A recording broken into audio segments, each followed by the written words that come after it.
Dear refrigerator crickets, today, getting closer and closer. We're still having a big spread in our temperature, but wow, did it take the heat out this last couple days. Hope you're all preparing for the winter now. Doesn't remove the obligation to be other than crickets. Again, I want to refine the conversation. The crickets is not just us thinking it's all nice and warm and cozy and we have a nice pleasant night ahead of us and nothing to do. It's the societal lack of response and the proper response. Not just any response, but one that's actually effective, that I keep trying to focus everybody on, finding what that is and just addressing it. I've been talking about this for many, many years, ongoing. Apparently lots of people don't want to hear about that. And I don't know what to do more, but, little bits here and there. People taking the initiative that they find the wrong that they want to be made right, and they go make it work. They make it work better. They inform people of the dangers that those people may not have known they were in. And they do it in ways that communicate that. In other words, don't build the wall of resistance before you have a conversation with somebody. Again, we were at the meeting, SWOMA meeting. It's a Southwest Mining Association. And a miner decided to step up, go a long distance to go inform a bunch of other miners that what they're going to do is not a good deal. What is being told to them by people that profess to know what's going on is really a setup. And they're going to be doing themselves harm in their ignorance, lack of knowledge. And then they're going to act wrongly to hurt themselves. And this is the same method that goes on over and over and over again. That we can't just sit quiet and we have to act correctly. I just want to keep stressing. The crickets remain. Remember, I started doing that NDAA when everybody was declared to be enemy combatants by some bureaucrat's rule, and we heard nothing from everybody. That was just one of the layers, what they call the dimensions against us in these interesting times. That we are required to be vigilant against, and we haven't been. Again, I'm talking about the general. The general. I'm talking about in the general. Most people, they will actually be focused on all the wrong stuff as well, on top of it. This is not such an easy thing. It's somehow very easy when you find that narrow path that we're all supposed to find out. And we can do that on many dimensional levels. We can do that in many areas of existence.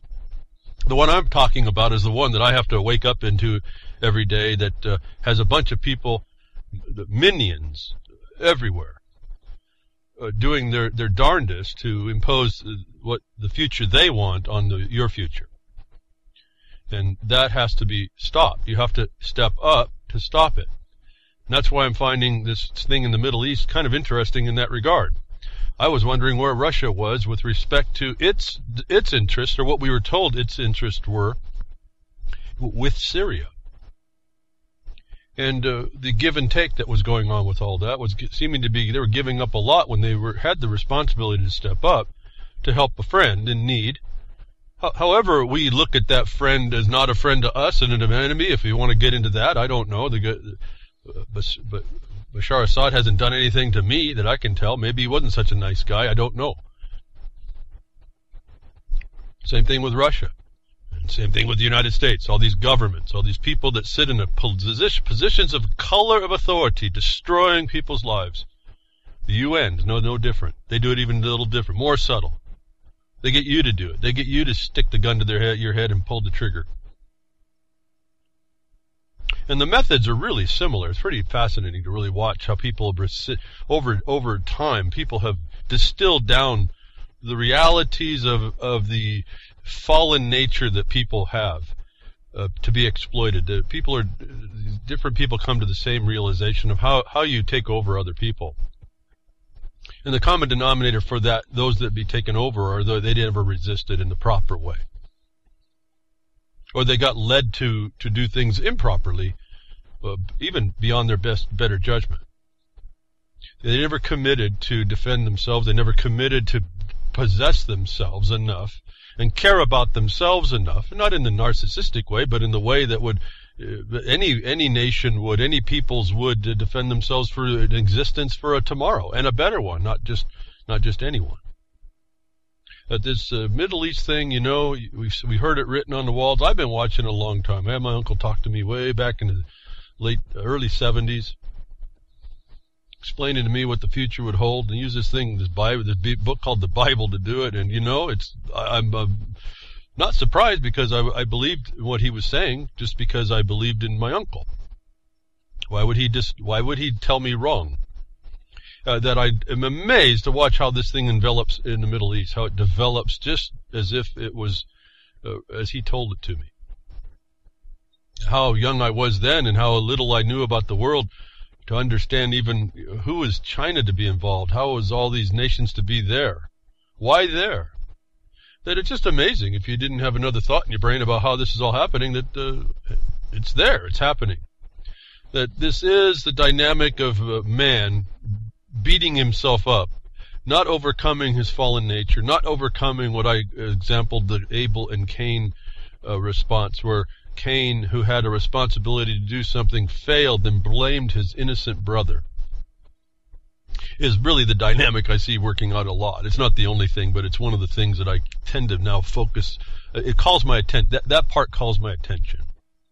It's among us as well. Even in our, like I was saying, the miner stepping up, he's trying to do a better thing for his brother miner, if you will, trying to explain there's a better knowledge and a better action to take. And yet there are people why he's having to do that is because there's people that aren't, the very people he's talking about aren't taking their own responsibility in their hands to defend themselves, and allowing some third party to influence their actions to their detriment. And when they don't, they get blamed. A third or fourth party comes in to blame them.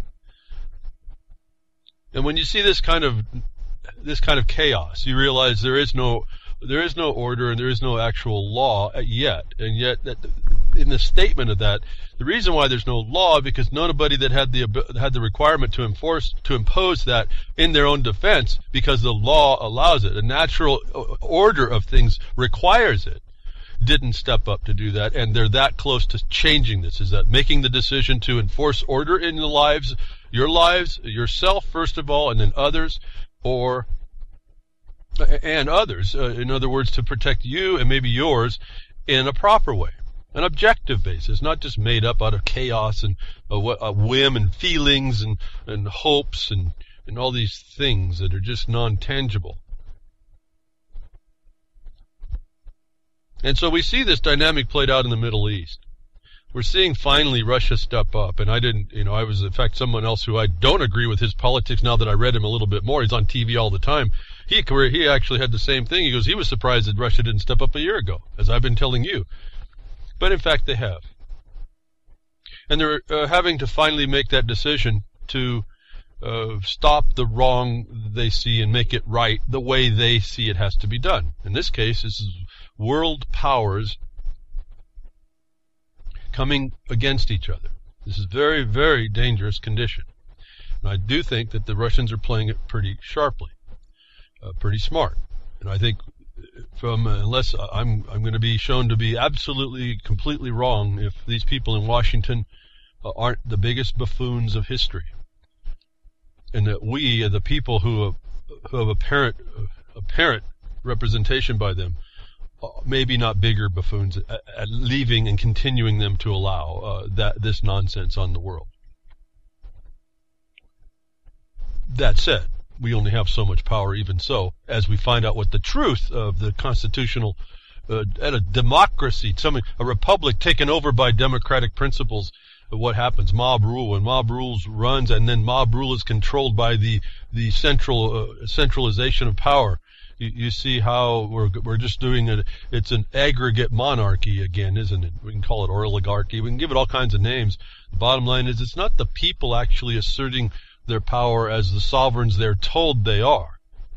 And I say it that way because we're told we are. We have it in writing. whether or not you're in reality a sovereign is really dependent on how you respond and act, and then how you get other people to understand and respond and react. And that's why objective basis, the printed word, black and white, is so important. It gets it beyond, if you like, any contract. It gets it beyond the feeling of the parties or the misunderstanding of the parties. It's written down. Now, there may be an interpretation of what was written down, but that's really confined to that point, not the subject matter of what was the agreement. That given that it's been stated and recognized by those that are making the decisions, there's sovereignty in the people. That the people haven't stepped up to stop this is pretty much of a nonsense. That we've allowed the United States of America, in the United States of America, have allowed the government of the United States to cause an influence of all these nations, the coalition of the willing. That's just another gang to me, folks. Do we allow gang mentality to rule the world? I guess we can. The bullies and brutes of the world are kind of doing it. Russia steps up finally. And I think it's somewhat of a decent thing to do on the standpoint of whether or not I believe in Russia and what they're doing and what they're going to do in the world and what their designs are on the rest of the world. That for what their interests are, it's about time to protect their friend. And so they have. And that's really caused that's a big news this week. I think it's a bigger news than I think historically, than I think maybe some people are talking about. We get muddied down into what's going on. I think it's kind of funny to watch how the dynamic goes, the propaganda wars between the two goes. But never forget, this is a very, very serious idea, that's a condition that's occurring there. My problem with that for us in the United States is I think that we're in the wrong position. I grew up to be told that we were to be statesmen in the world. In other words, you'd work everything out diplomatically. You'd never, ever, and very rarely go to any kind of war. At the same time that I was oblivious to the fact of how many wars the United States has ever had and continues to have throughout its existence, more than any other nation in the world, and maybe not so well do we do anymore. In fact, it's all kind of nonsense what we do. There's really no principled option unless you're looking at, we'll get back to the oligarchy, the centralized power. When you look at the bottom line being government is business, and the business of the business is doing business. I think we heard that in a comedy movie about the bottom line. Now we've gotten to the triple bottom line. And you're not making those decisions, and those decisions are coming down on you. And this is kind of another parallel that goes on. If you can't protect yourself, you better look for someone to help you. And you're going to be then at the whim of their ability to protect you as well. So when you give up or are fighting at your capacity, or you give up some part of your sovereignty, it will be controlled for you to some extent. And so non-action is really, we're seeing the evidence of non-action. Now, Russia comes in late, it seems, but I think they're pretty well positioned. I think they have, I think the way the dialogue is being played out, they've proven that. The Mideast coup is how the West discusses it. As Russia pounds militant targets, Iran readies ground invasions while Saudis panic. But the Saudis are going to consider whether or not they can move in. This is developing into being a very serious and dangerous condition. This has all happened in the last week. What was conjecture about what Russia was going to do is now determined to be exactly what they said. We're going to act and surprise the world. And for the most part, they are surprised. But I hear lots of whining coming from their action. In other words, they took authority, take responsibility. They're going to come in, and however they're going to do it, they're coming into. There's not been a secret. They're going to protect Syria. They're going to protect the interests there. They're going to protect their interests. They are going to come in and be decisive, and they're going to surprise the world. Well, to me, surprise in a war sense, that's exactly what you're supposed to do. What but surprise can win the war? You keep your opponent off balance as well. And I think that's pretty well been shown in the dialogue. And this is the thing I want to keep tying this back over. The mirror that the Middle East is what American government and the governments where you don't have people in positions of authority are doing to you here. It's a complete surprise and a surprise attack for the most of the population. So much a surprise that they're talking about all kinds of different things instead of focusing on really a narrow view, or narrow point of attack. That the surprise is what causes the whining. The surprise is what causes the exposure of a bitter truth. As Putin is now requested from his parliament to get permission to attack, they did attack the next hours. They were hours within getting permission. They were attacking what the Russians have defined as terrorists. And the immediate response from Washington apparently was surprise. And they're not liking it too much. But what's coming out of this whole response is really kind of fascinating. Washington blasts Putin for Russia's strike on CIA-backed rebels in Syria.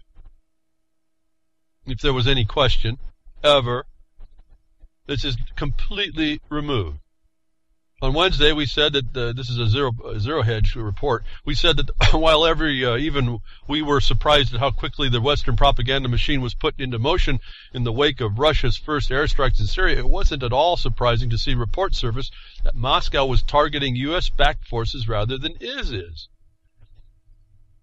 But see, Russia have been playing it smart. They didn't attack U.S.-backed forces. They have been hinting that they knew what was going on, certainly.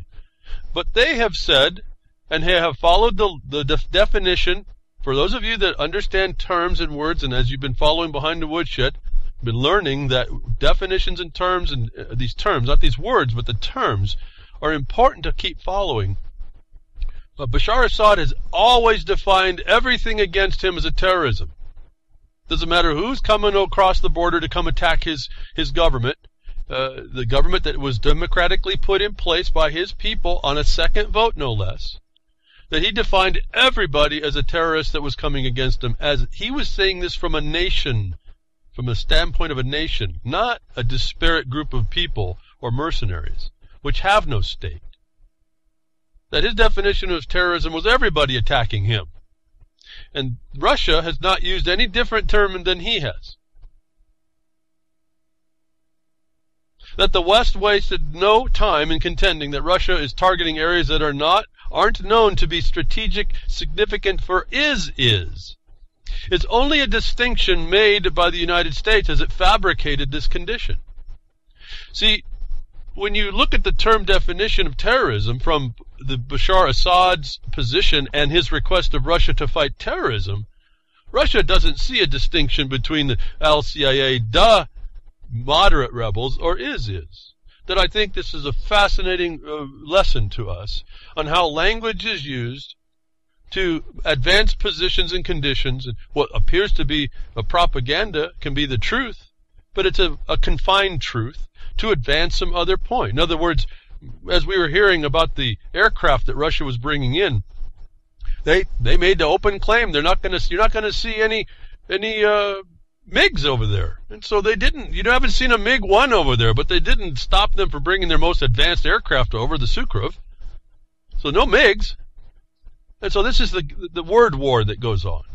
That the terrorism from the standpoint of al-Bashar Assad is everybody fighting him, and they don't make any distinction between ISIS and al-Qaeda supported moderate rebels. There's nothing moderate when looking at that from the national side of Syria, to which Russia has been asked to now protect, and apparently they're not coming in earnest to do.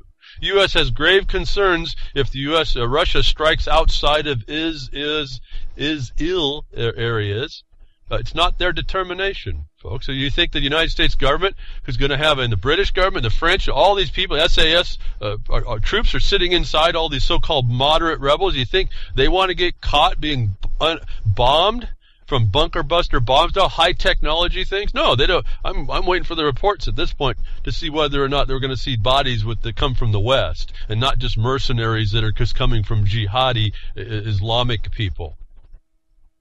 They now know they can't just hide. The technology that Russia has is being shown to the world as well. Very interesting. I'm kind of surprised at this as well, that Russia will be telegraphing what kind of technology they have, knowing they're walking into a literal, a literal minefield.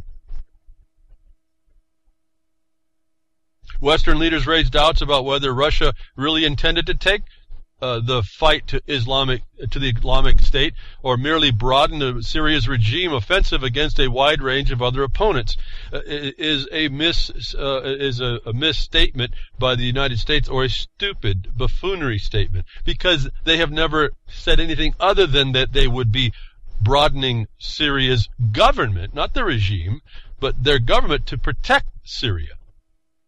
And they do not make a distinction between what is, and a moderate rebel. And so these are a war of words, and I think the war of words are being lost by the United States government at every turn here. Putin, whatever the time it was that it took for them to finally engage, they're sitting in a very powerful position. They have permission, they have purpose, they have reason to be there from a nation, and everybody else is out of the game. Is nothing with respect to an isolated attack on from Russia's planning. One of the airstrikes hit an area primarily held by rebels backed by the Central Intelligence Agency and Allied spy services, U.S. officials said, catapulting the Syrian crisis to a new level of danger and uncertainty. To whom, folks? To whom? But the United States itself. It appears that this intervention by Russia has opened a new level of truth as well.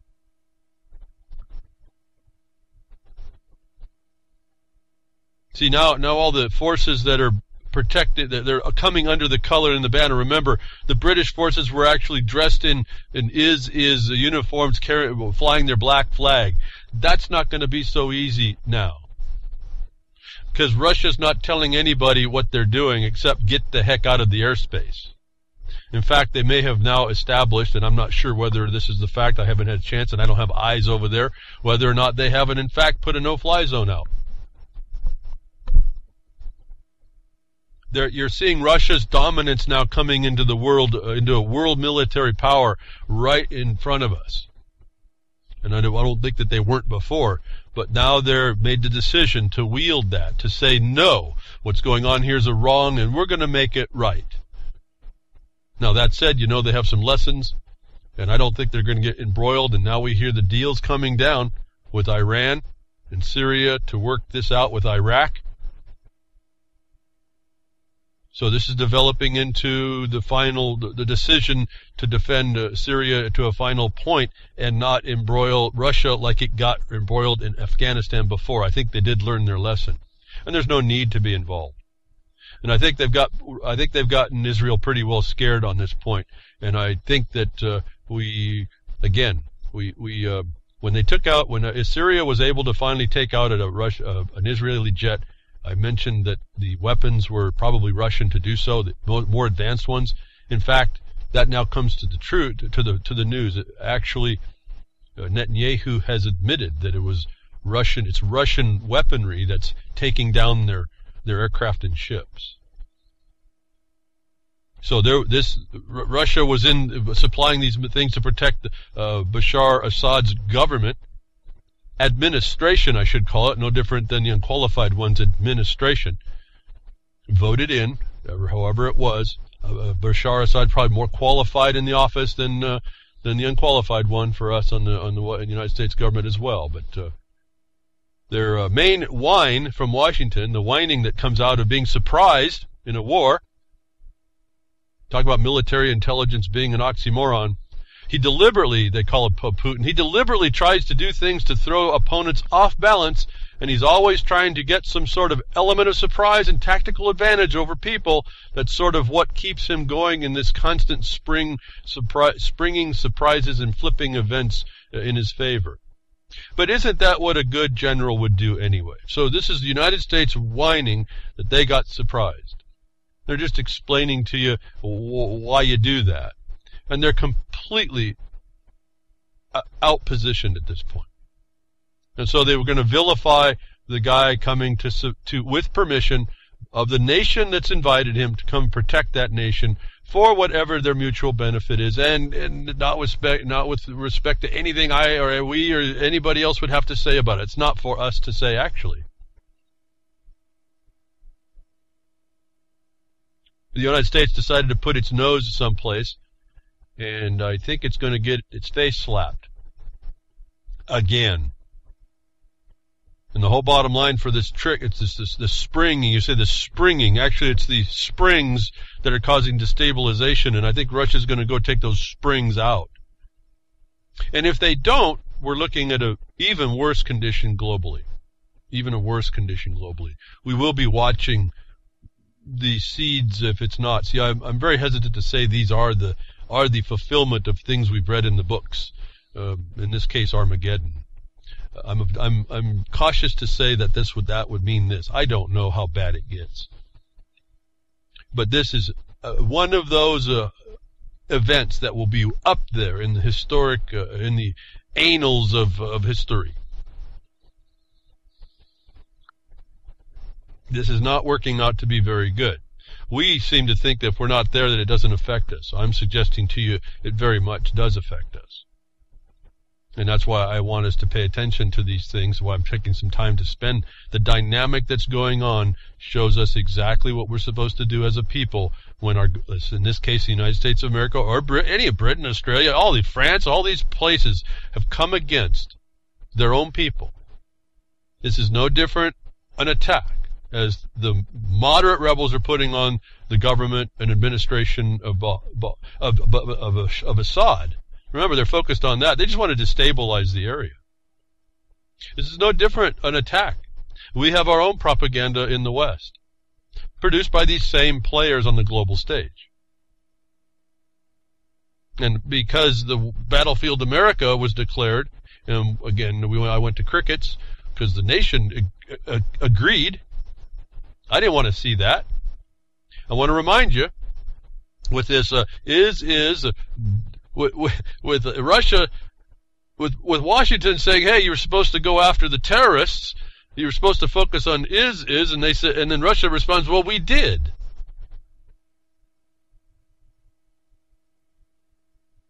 Is kind of an interesting problem.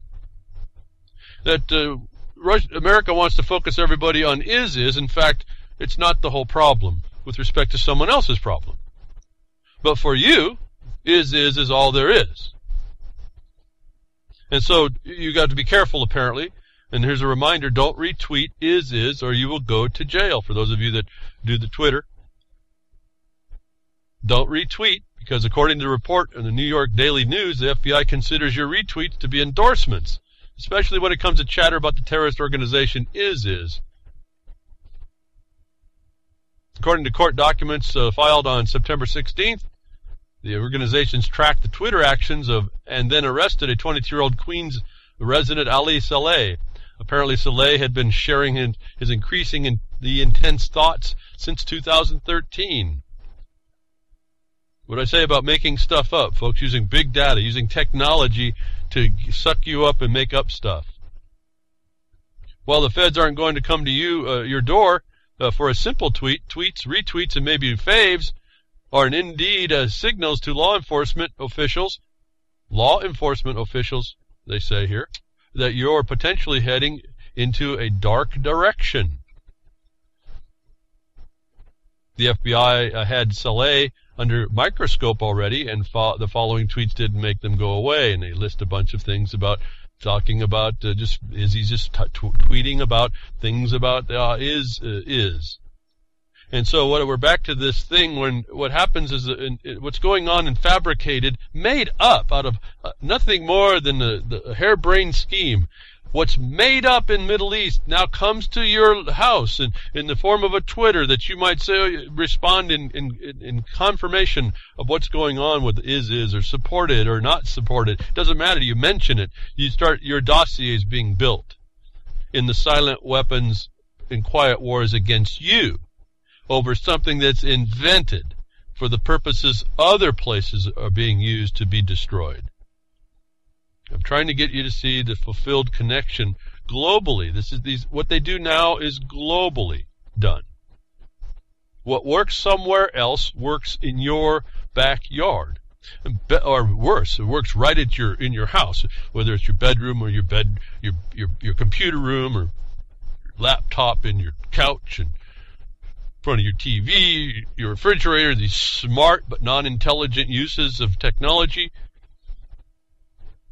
are all collecting up these things. And I want to point out here, this was the FBI making a deal over something that's a fabrication tool to destabilize another group of people that never did anything to anybody, at least outside of their borders. They can do it inside their borders. I may not like what I hear, but that's what goes on. It's a wholly different question than to go in and start unilaterally taking over their airspace. If we're going to do that to them, the government will do that to you. And you see it now. An invention. LCIA, yeah, applied to is now a tool to destroy a nation, admitted. When the truth comes in, Russia comes in to bring the truth and the authority to stop it, what the people of the United States are supposed to have as well. When Putin comes in to say, listen, you guys are just lying to everybody, and we're going to show you that. We're going to destroy all the elements aiding and abetting the destruction of a country. That the perpetrator starts whining and crying like a little whiner that a bully is. That they're doing that to you. They're willing to do someone else, they're doing that to you in the country you live. It doesn't necessarily look like it, but there's techniques they're using under the skin that are transparent to you. Another thing comes out, and you see about so we call the propaganda war, the information data war, that grabs hearts and minds. This is about more powerful. Ads will tell you about how powerful seeing and hearing things repeatedly are to your psyche if you're not secured from the susceptibility of it. That all this time that was going on when the first strikes hit over there. And I want to translate this over as well. Remember about being lied to and why it becomes very important to look at timing. As I told you before, in a patent case, a friend of mine and I helped a friend of mine with a patent case where Ryobi stole his patent.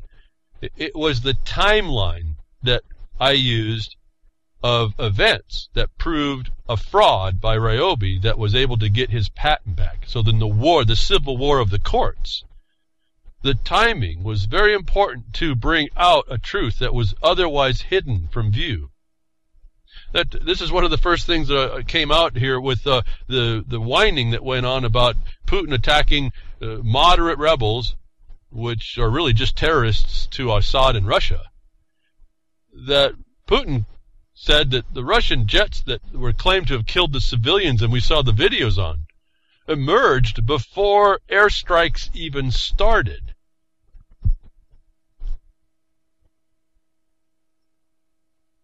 It should give you an indication of what this government's prepared to do to defool you. And I see on all these shooting issues, and I won't even get into the one that happened here recently. The time, and people are looking at timing now very seriously because the timing of things and events and the recordation of that lays out truths all by themselves. That shows you that the government is willing to do and allow to have done to you things in the information side that will deceive you without question. That you have to be aware to go look for yourself. The only reason why I'm talking to you about it. I want you to understand this is going on. You may think you know it's going on. I'm saying these are evidences that it does go on. This is beyond question or opinion, and it's something very important that other people are using to defend themselves. Other nations have been bombing Syria territory for over a year, Putin told the Russian Human Rights Council on Thursday, stressing the U.S.-led coalition invades the Syrian airspace with no UN mandate or invitation from Damascus. He says, we have such an invitation and we intend to fight against terrorist organizations and them only. So what is the distinction? Why is the United States making a distinction between is and the moderate rebels? Putin doesn't care. They're all terrorist organizations to him. Just what Bashar has been saying all this time. As for media reports claiming the civilian population is suffering, we are prepared for such information attacks. Information attacks. Now, he's outing this whole condition. It's not that the Putin doesn't do it themselves. What I'm saying is that he's using it now and exposing this state. And he has to, in a way, because he has a strong position in how he's come in. He can now expose this other thing. The first reports about civilian casualties emerged even before our planes got in the air, he said. So, we're getting a bunch of video already done. This had to be pre-made, folks, to be out as soon as they did it. You see a little glitch in the matrix about how this happens. If they're willing to do it on the global stage, the governments are willing to do it to you. Your media is willing to do it to you. They will play right in line with what the narrative has to be. And this is where it becomes very difficult to find out what the truth is. And you look for, you see the power, a real power come in, a military power no less. And other truths are developed almost instantaneously. Is the power and the force that the people have to start to give in themselves, take the responsibility in themselves, and then then find other people if you can, but if you can't, stride out anyway and start fixing these wrongs that these people in the positions of perceived authority have the audacity to bring and use against you. The spokesman for the Russian Air Force, in discussing what they're actually doing in Syria, the tasks set for the Russian Air Force in Syria over the last 24 hours have been fully completed, said Igor Glimov, and recorders data showed the Russian airstrikes hit only targets belonging to IS terrorist group infrastructure. And this is where I say you're starting to see the Russians are no slouches when it comes down to taking out buildings either. Only unlike the United States attacking the desert, the claims of civilian harms came out before the airstrikes, but the videos you see were kind of telltale that it was a Russian strike, because you didn't see anybody in a wedding gown. You didn't see any wedding going on. You didn't see everybody dressed up in finery. No, you saw a bunch of young men who were in a smoldering, smoking, diesel-burning fuel dump. And it wasn't a wedding that got attacked by some drone. That's how you know that's how we know who's doing the attacking now. We just look and see the video. Is there wedding members there? Then it's the United States government just attacked it. If it's not, then it's probably Russia. That the Russians are saying they're attacking infrastructure groups for terrorists. IS, they don't make a distinction about the moderates, like the United States wants everybody to believe. So here in the United States, look to find and listen to how governments make this discretion for certain people and not others.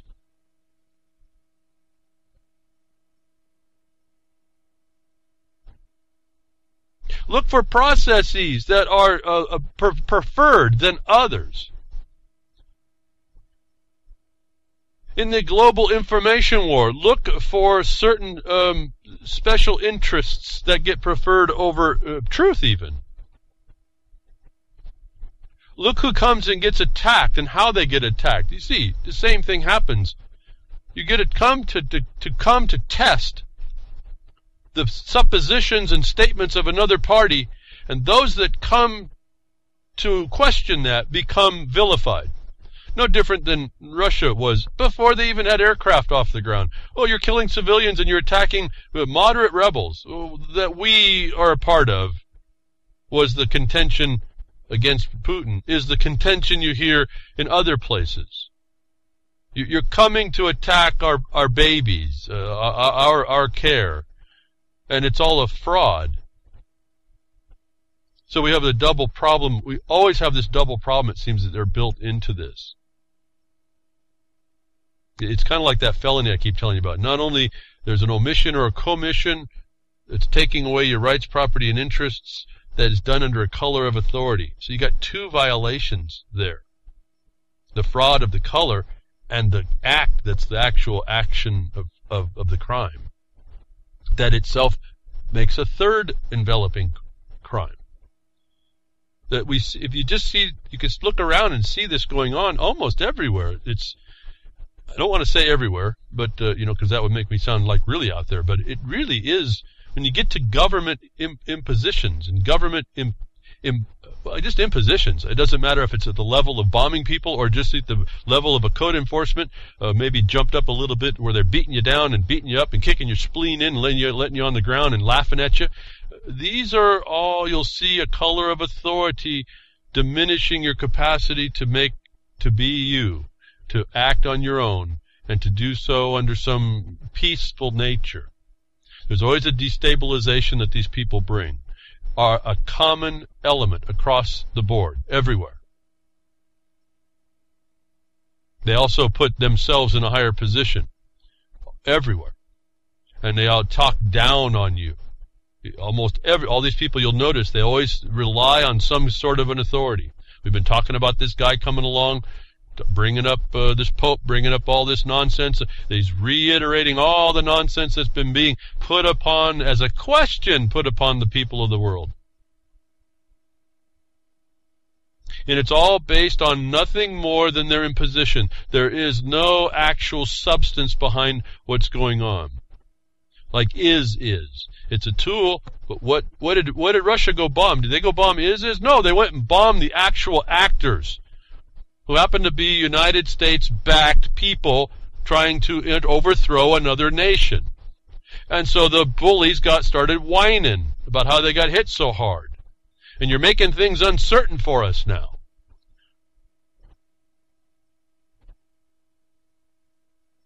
And this is what resistance does, folks. This is what I'm trying to tell you. Just step up and be that witness. I don't want to get too upset here. That's all this takes. Like the one miner going down a long drive to go down and talk to a whole bunch of other miners and say, look, here's what this is. This is what you're dealing with. Look at it for yourself, finally. No one else told you.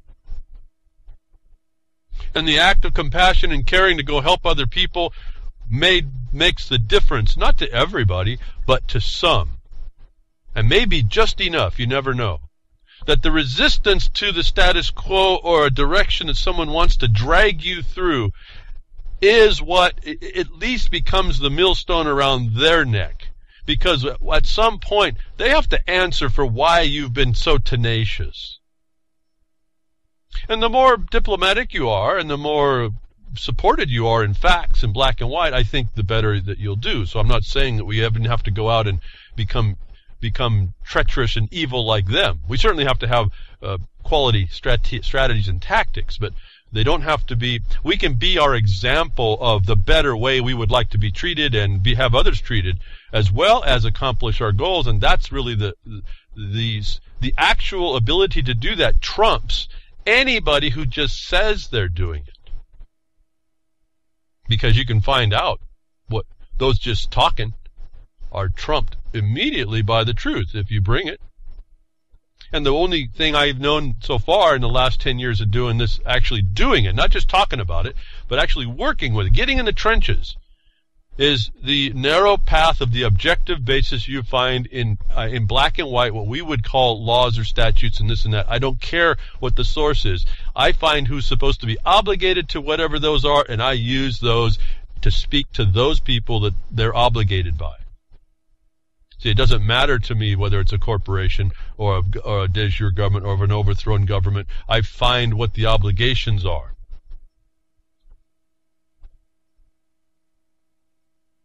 And once you start to see this, you start to realize how you're supposed to communicate pretty quickly. It's not a question. It's a method of communication that hits at the heart of the deception. You take away the reasoning of these people because it's just an insanity, and you find that there's big hollow spots in there of any reason they think they're communicating.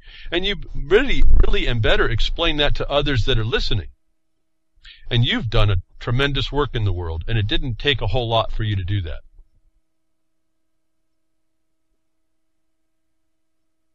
This disaster that could be coming on the world is not the only war in the world. The war on the world. This thing that's happening and developing out of Syria. We have the other one that I've been talking about in the UN that now has gotten the moral authority given over by the commander-in-chief of the most powerful thug and brute and bully and gang member of the world, the United States. We've been discussing this whole thing, this other war that's been going on. This is in your backyard. If you happen to notice, I keep talking and bringing it up, and some people might want to listen. Oh, well, I've heard this before, but you haven't. Because if you haven't heard it enough to go act against it and quickly, then you're turning away from a very important thing you can do in your own backyard, which is very important to be able to do. We may not be able to stop what's going on in Syria. We might be able to argue against the continued stupid and buffoonery interventions that are going on, but really that's going to be a little bit less tangential. This will be tangential to what we can do with our own hands in our own town.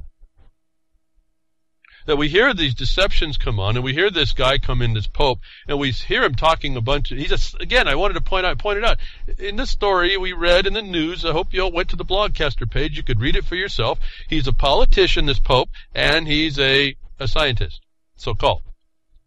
Not a very good one, but he's a scientist nonetheless, that he has accepted onto a fraud in science, and only consensus is explaining to you this guy is also not very good. Well, he's a politician, so he's not very good at really telling the truth anyway, but you can find this out in him, in that he embraces all these things that are just to what they call outcome-based determinations. They're not the truth. They're what it will take to give a rationale, a plausibility to the crime against you. And this is another global crime. If the world isn't going right now to Syria militarily, is going to be a fascination to me. If it's not, you don't see it developing over there. But the other war that's going on is this war against us by utilization of our position of harm against a creation that will shake us off like nobody's business. The earth. They've given it a name. If you give it a name, you own it, folks. If you give it a name and you own it, then you control it. And this is why you hear things going on. It's why now what I was talking to you at A2030 has now been changed because they needed to give it a nice, snazzy, hipster name. They call it now Global Goals. Now, what did we not read but the goals that they have for the next 15 years to destroy your way of life? So now these are global goals, and they have the big propaganda machine running. It's all coming. I told you it's going to come in high gear now. Here it is. They have the whole thing set up. What they don't have is reality, and that's one of our other things that we have to rely on. And in the midst of this, I told you they're going to a climate treaty. They really need to get a treaty. This will impose, it makes it very much harder for the United States of America, people in the United States of America, to argue against a treaty, even though, and you will not get this out of the courts because the courts are bought, because their bar members, as I've explained, they are promoting the sustainable development. They are promoting this new future that they've planned for you. That you will not be able to actually challenge something that goes into black and white called a treaty so easily, where it comes in conflict with the United States Constitution. It's not supposed to be a treaty they can enter into that is in conflict, but if they get it in, it'll be presumed that it is lawful. In your world, I talked about world change in 911, you watch. But we have power and tools that are coming, and it's actually them actually bringing their own problem to try and argue against how they've made a mistake, but that despite their mistake, we've figured it out again. It's another lie. But I want you to listen to this, another war on you, this environmental thing that is really more real in your life than I think people appreciate.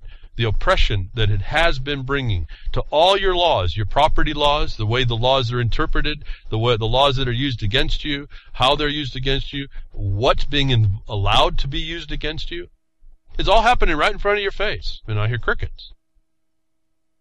Not a judgment. It's the way we respond. That I come every week to try and explain these things to give you some heads up, to say, hey, there's lots of places to go after these people. One thing that came up in this global war against all people in all places was some more information that this Pope is fallible to an extreme degree, and that you have more proof to say, wait a minute, what we're going to be doing now, no different than the president wants to politicize gun control, as you heard in this last shooting thing. They're politicizing this war. You have to bring reality and reason and as many tools as you can that show that there's not so much consensus that can overcome reality. Where we have another report now, as we're being imposed, as I told you, this serious thing coming up in Paris at the end of this year, try and get this climate treaty going. Massive global cooling process discovered as Paris climate deal looms. Now, what I found fascinating is they aren't saying anything other than I said with Dr. Arthur Robinson when I was on 2 networks back about how the importance of the oceans to the climate generally. And they're finally coming up to add that as an equation that they're admitting they didn't use, but that could answer the conditions of the failure of the current lie that they're doing.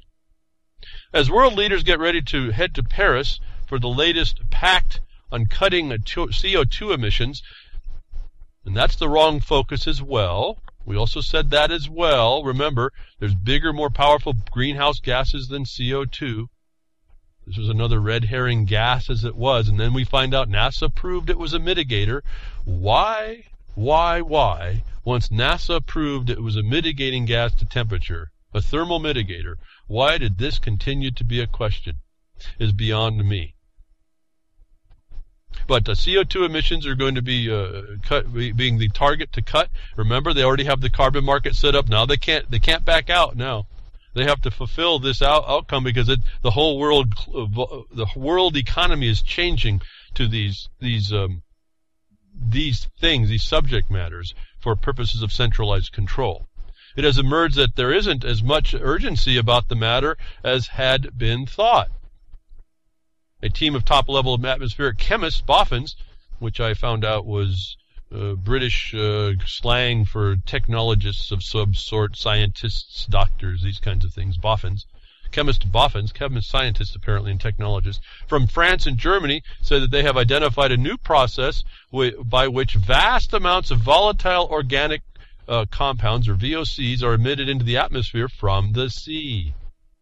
A process which was unknown until now, meaning the existing climate models do not take account of it, which means the whole basis of the infallible one's support of climate change imposition and sustainable debt and a reason to get us a sustainable debt is not informed by this whole process, which they claim to be an unknown process that I, with Dr. Arthur Robinson, was talking about back in 2009, I think it was. This is not an unknown process, which tells you this story is set up to try and give a license to the people that have been lying to you, the license to lie to you, and to be okay with it. But it's not.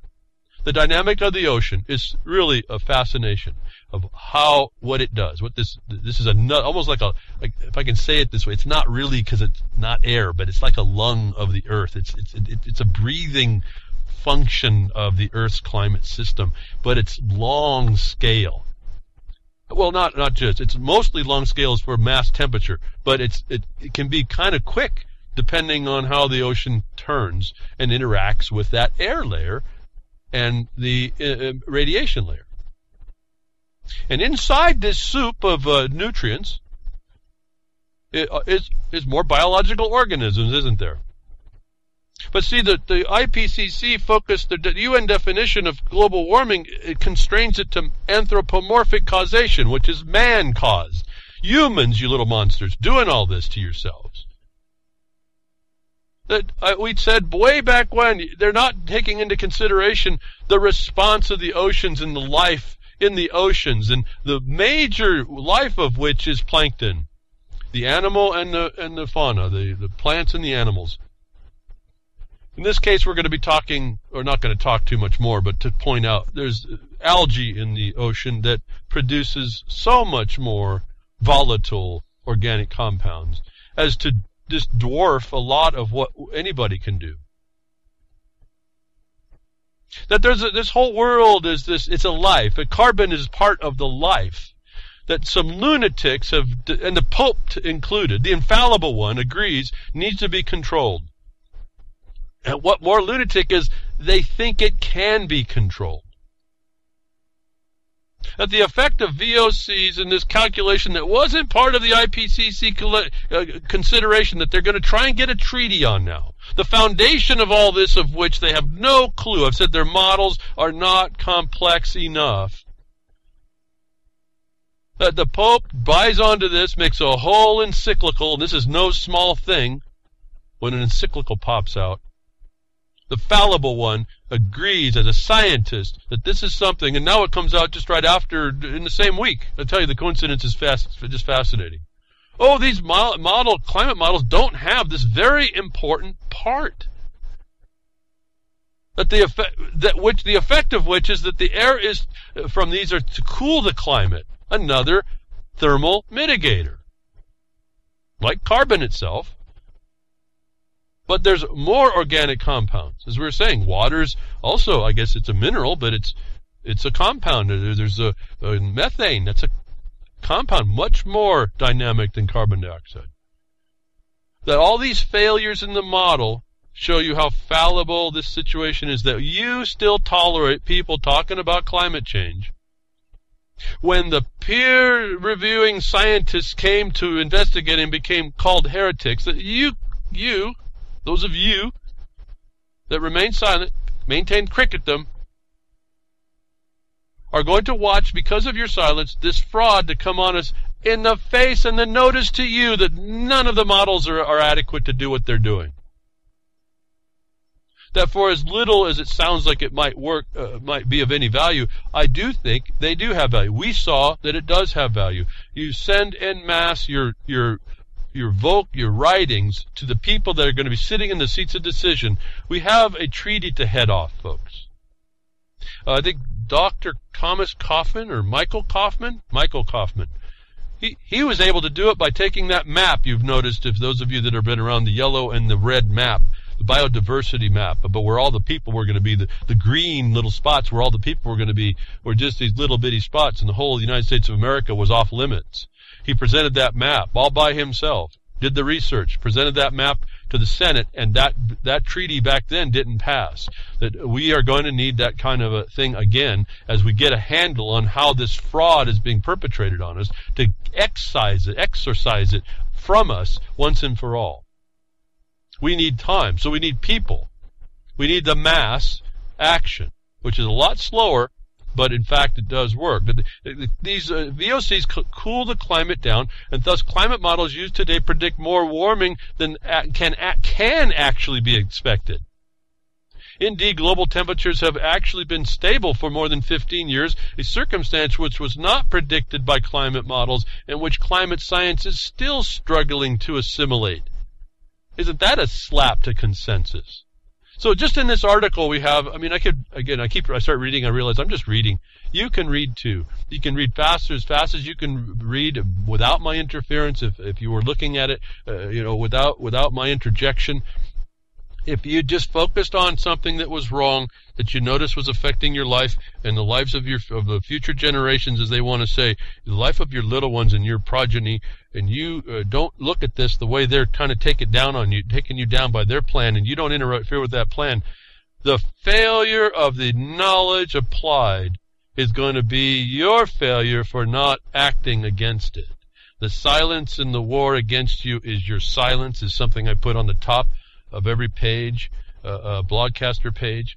This is exactly what they've been hoping and praying. And while they prey on you, they're hoping and praying you don't respond in a substantial way. To this kind of thing, I've been telling you for years and years, the models just can't do what they're claiming that they've done. The errors of which, the failures of which to predict and predict the future is evidence that these things we want to start talking about the precautionary principle they want to tell you that they're enforcing. It's time to impose the precautionary principle in the right way. This article tells us there's a whole organism in the ocean. It's an organism, the ocean is, and it transpires in response to an order that has been developed over, if we want to listen to scientists, eons of time. No little part of which has ever been conditioned by man to respond to this thing that is actually so stable in our solar system as the relationship between the sun, its response in the earth, and the moon, and how all this works. That the life we see in the ocean has been here and evolved, if you want to go and say it that way, if that's what your game is. It has evolved to be what it is today, and man has nothing to do with that. That 3/4 of the planet is covered with that as a controlling medium. To believe that human beings, even the little monsters, as controlled by the elite, the psychopaths thinking that they have some say, to say that they have the knowledge, the omnipotent omnipresence to know how this thing works. And every turn we see is broken. Everything they do, every model, every expectation they say is broken under whatever ism, where it's scientism or legalism or officialism or professionalism, whatever isms. Technologism, whatever. Once you see it fail and you don't step up and say, whoa, you're taking that failure and you're going to impose on my life and mine and our lives, they count on your silence. This goes on a little bit more. I want to bring up something just to let you know there's something here that they measured, but it's everywhere. It's just not an unknown. I guess this is why I want to even mention this. In essence, the new research shows that a key VOC, isoprene, is not only produced by living organisms, for instance, plants and trees and land and plankton in the sea, as had previously been assumed. It also produced the microlayer at the top of the ocean by the action of sunlight on floating chemicals, no life being necessary, and it is produced in this way in very large amounts. Absolutely zero interaction or conditioning by man. This wasn't even part, as I've been telling you, this is evidence I've been telling you for years, this is not even part of the model makeup. Now, so what is isoprene? Just quickly. It's 2-methyl-1,3-butadiene and is a common organic compound. So common, all life exudes it. It is pure form, it is colorless, volatile liquid. Isoprene is produced by many plants. Yeah, by all. It's even produced by you, folks. It's a major constituent of what you exhale. Isoprene is produced and emitted by many species of trees. Major producers are oaks, poplars, eucalyptus, and some legumes. Yearly production of isoprene emissions by vegetation is around 600 million tons, half from tropical broadleaf trees, and a remainder primarily from shrubs. This is about equivalent to methane emissions and accounts to 1/3 of all hydrocarbons released into the atmosphere. If you didn't know, the reference to methane is a major contributing factor to the climate stability. Wow. They don't mention algae here, do they? Although I don't know if that is or not included. The point is, what they didn't put in their models was anything natural. This is, again, Galileo 2.0. The sun doesn't exist to these people, folks. Nature doesn't exist in their environment. In the future we want, the one they want, we want, is them. Nature does not exist for all the protection they're trying to bring to it. This is a complete insanity. You're listening to psychopaths and sociopaths who've figured out how to get you to buy into a fairy tale one that they make and constrain your thoughts and get you to be afraid of it, and they get you to be afraid of it even if you don't believe it. Because why? You don't act against it. You don't arrest this crime. See, when they do it, they have an idea. They're just some lunatic somewhere in the forest having this idea, or some academia in some idea in some university. If it's an idea, it doesn't mean anything.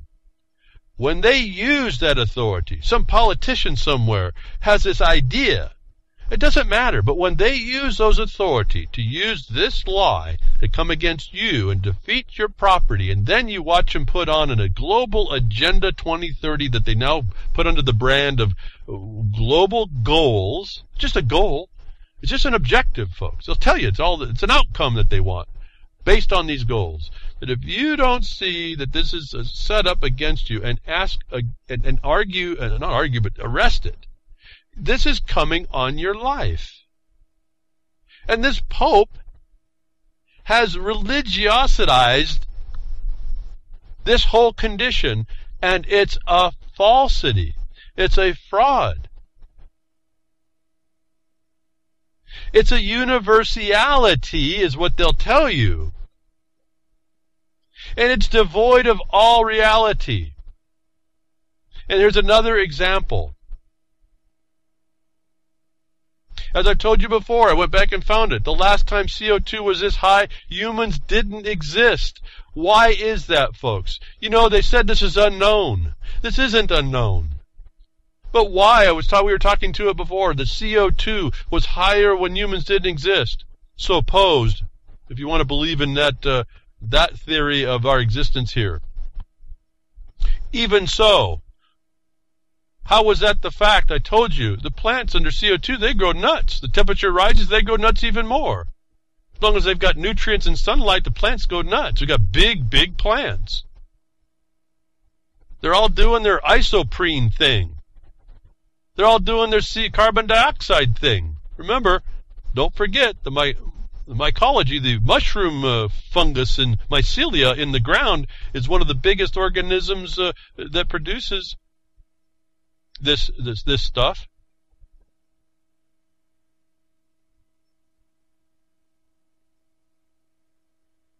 There's a nature about this.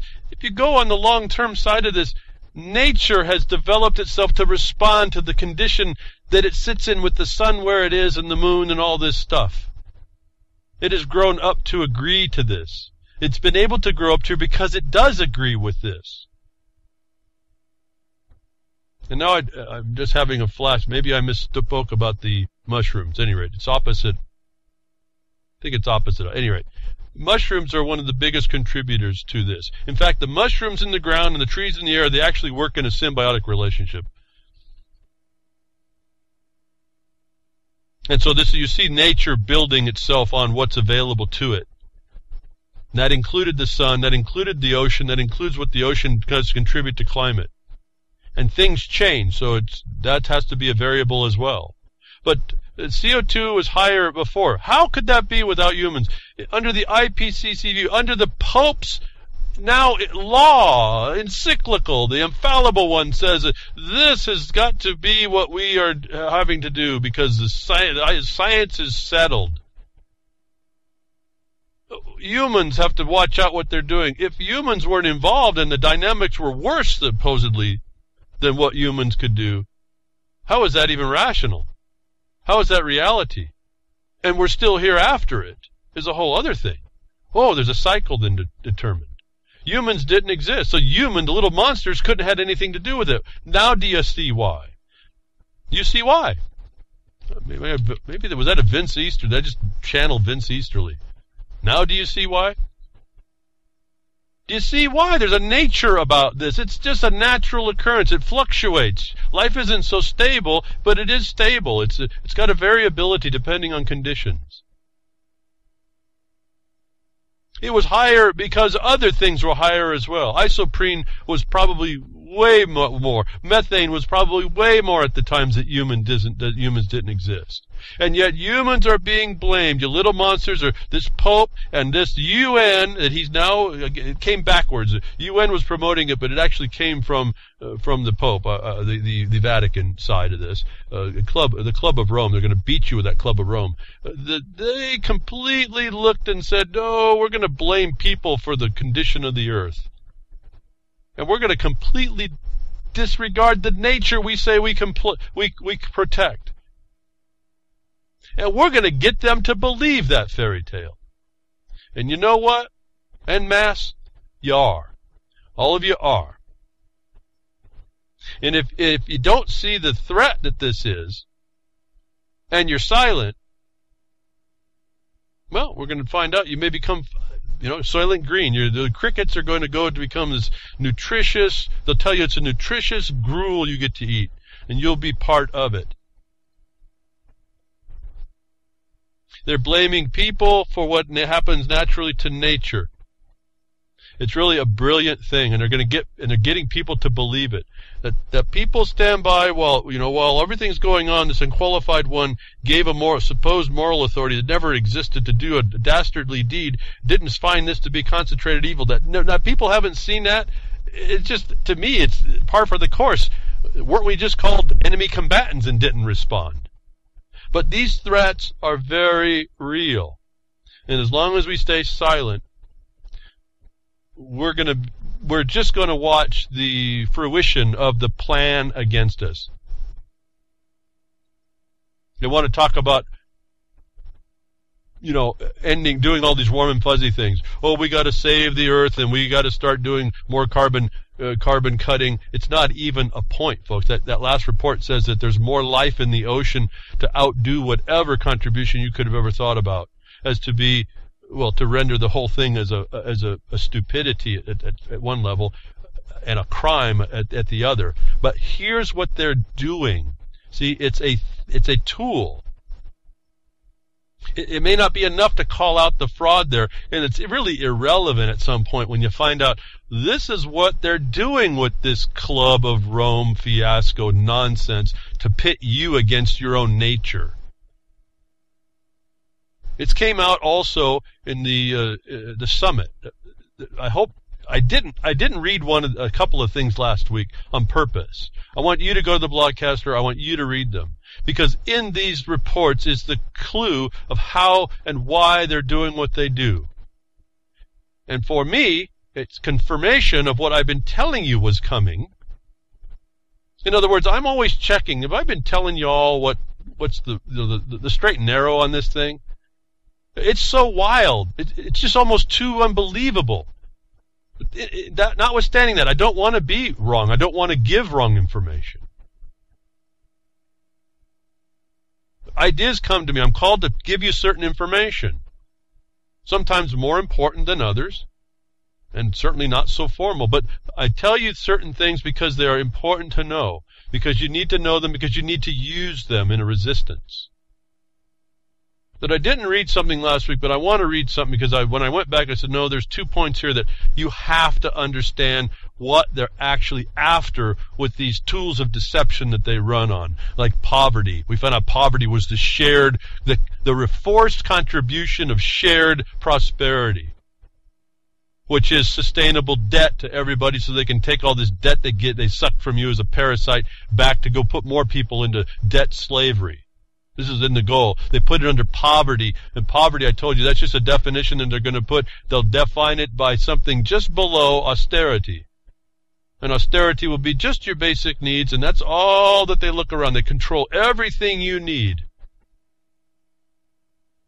And it was an article last week, it's poverty, nuclear weapons, and the environment. Now, who wouldn't be up to stop poverty or control nuclear weapons and to eliminate them, and who wouldn't care about the environment? And so they talk about these are all just buzzwords. This is Pope Francis at the UN, but here's what he said with this banner that they use to get you to be inactive and let them move along. Addressing the UN Sustainable Development Summit last Friday, the head of the Roman Catholic Church made a nod to the importance of the UN.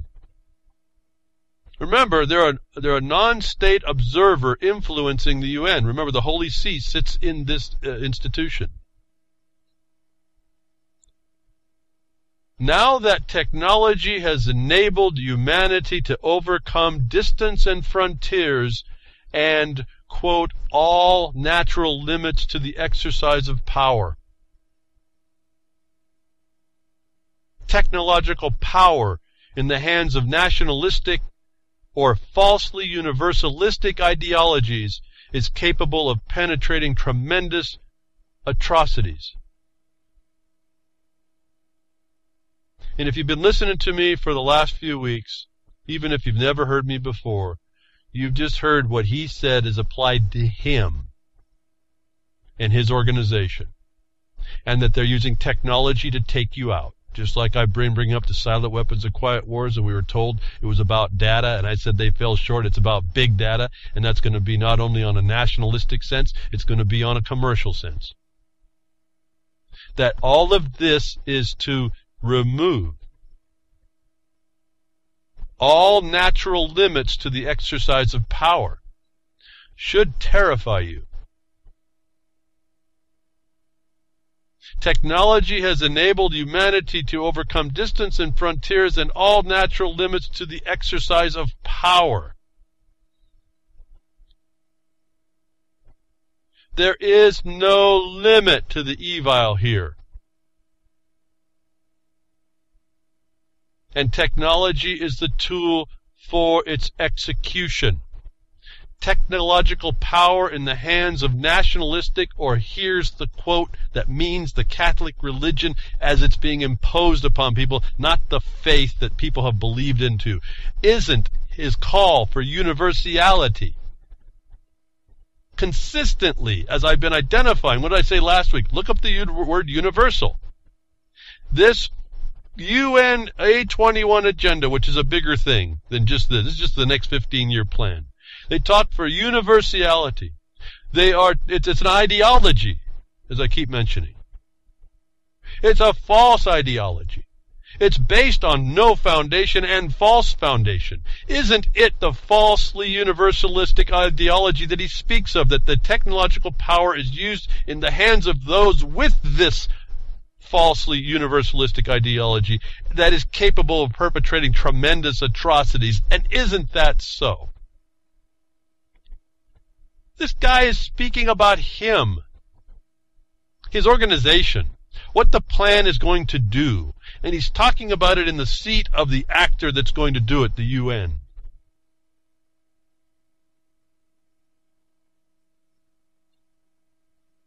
They are removing all natural limits to the exercise of power. What did the United States do under NDAA? Why I went to crickets, when we read the memo about page 65, I think it was, where they even threw out the Libra Code and they went extrajudicial. And what did I tell you? There is no law, there's no justice, there's no due process, there's no property, there's no nation.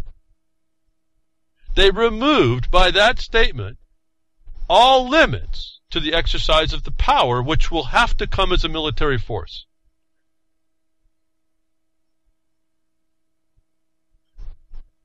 Removing all natural limits to the exercise of power. That's all power, folks. You're listening here to a guy that is imposing an existential evil on the world.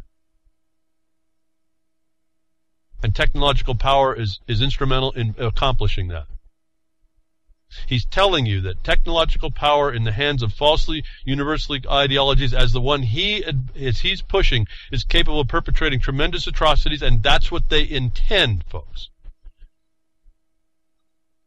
They're going to use any tool at their disposal to do this, to strip all power. You listen to sovereignties of nations are going down before this fraud. Inside the universality of the UN is a state, not a nation. It's a nation state. Inside the control will not be local controls, but central power, utilizing the tools that they have to call anybody an enemy combatant. And the neat trick is they're going to do it as a religion. I've told you this before. It wasn't we could see it, but you needed to hear like Britain calling it out as a religion. That case I kept repeating for a long time. Our lawsuit declares it to be a religion, and that to apply government funds to that was under the United States of America law is a misappropriation of public treasury. And so someone else comes up now. Climate change alarmism is a religious belief. It's official. Now, you all heard all this before, but I have to tell you that in the run-up to this year and what you're seeing happening on the world stage, with how they're doing the bums rush now, they got a whole marketing plan in the global goals. It's on now. The parts and pieces are in place within your states. The method to subvert you is already working in your states. If you don't think this is a threat, you're not paying attention. And it's a religion. It's a universal religion. What did I talk about? We talk about falsely universalistic ideologies. That's what he's talking about. This is you don't think you're religious? You think you can get away with this? By not knowing it, not understanding it, it's going to affect your life anyway. You don't have to believe in it, as we've been told. You don't have to be believing in God to suffer the wrath. You don't have to believe in any of this stuff for them to come and take you out. And they've learned so many subtle ways to do that. Even it's just taking up your time in dumb places.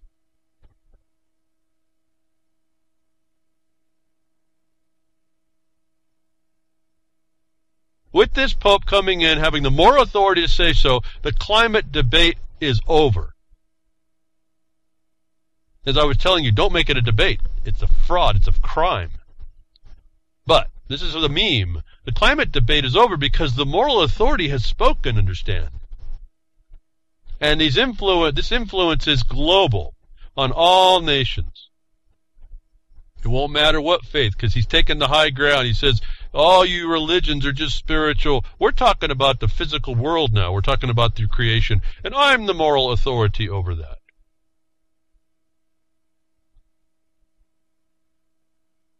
The climate debate is over. Or is it? Provided you accept the highest authority of the human race is the Pope Francis. The long-awaited papal encyclical Laudato Si is now officially published, and it says pretty much what it had been expected to say. Planet Earth is described as like a sister with whom we share our life and a beautiful mother who opens her arms to embrace us. Our sister mother with whom we cohabitate and embrace is under terrible threat from greenhouse gases. There isn't even a proof for that, folks, let alone which gas is the problem.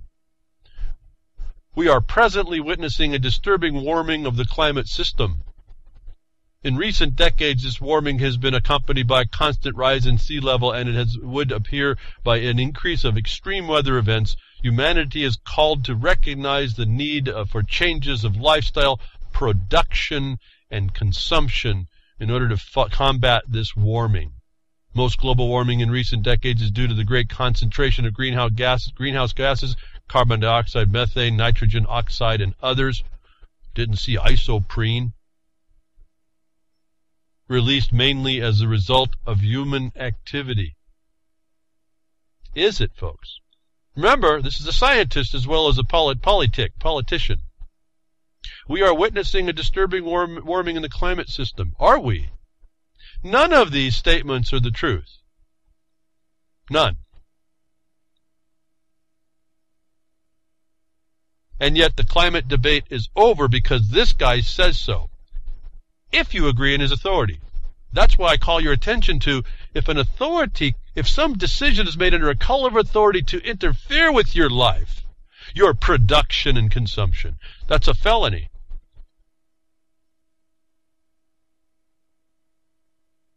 That's why I called this guy a felon early on, and if I had the chance, I would have made a citizen's arrest to arrest this guy.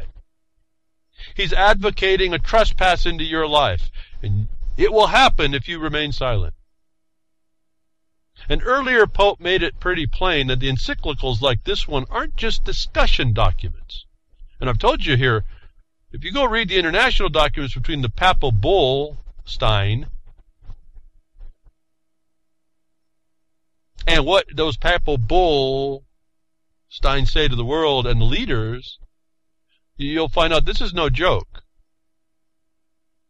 But these encyclicals and this condition, this government they've set up and what they do and what's recognized in the world about them is important stuff.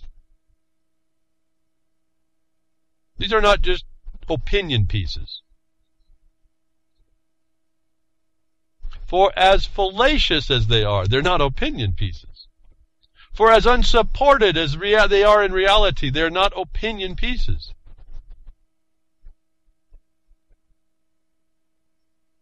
Prior Pope said, nor must it be thought that what is expounded in encyclical letters does not of itself demand consent.